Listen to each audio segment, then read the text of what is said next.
As a U.S. registrant, the SEC published their final rule in 2009, and as one of the large accelerated filers with a common equity float of greater than $5 billion, Dow Chemical has been, filing under this rule now for 2 years. So the first year with just the tagging of the financial statements and the block tagging of the footnotes, and then in the second year with the detailed tagging of the footnotes. So right now we would be starting up in the second quarter with the Tier 3 filers, first time on, and then with the Tier 2 filers, this would be the first quarter that they've been doing the detailed tagging. Now, one of the things that, we're a little bit worried about there, so how things are going in the jurisdiction, is bringing that many filers onto, an industry that already seems to be a little bit at capacity. I think, one, maybe the industry hasn't matured yet to where it's ready for, to have close to 10,000 filers on it, because if you look at the approach that most companies are taking, at least in the U.S., about 90% of the companies are outsourcing. So, that's going to go to software vendors as well as financial printers.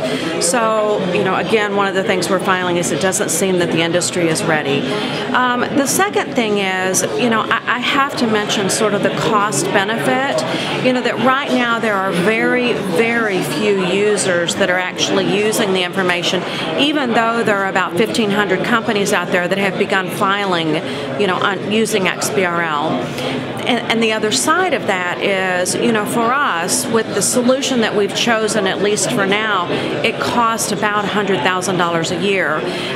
Now, starting in the second quarter, we actually have a second registrant that'll come on, so that cost will close to double, maybe not quite, but it is a costly proposition for companies. So I think those would be the two biggest things.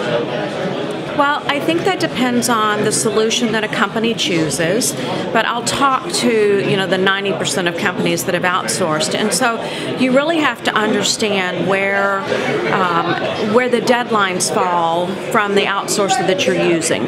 So we're doing much more pre-work, by pre-tagging our financial statements and our footnotes to the extent that we can.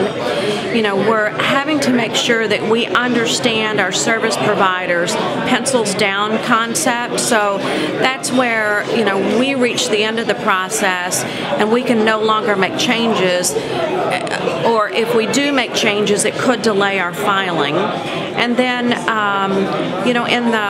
in the middle of the process, which is where we get squeezed, we're having to make sure that all of the people internal to our organization understand that timeline has been squeezed now, and they have less time for their review process, so it needs to be much more comprehensive so that we don't miss a disclosure or, have a disclosure that's an error.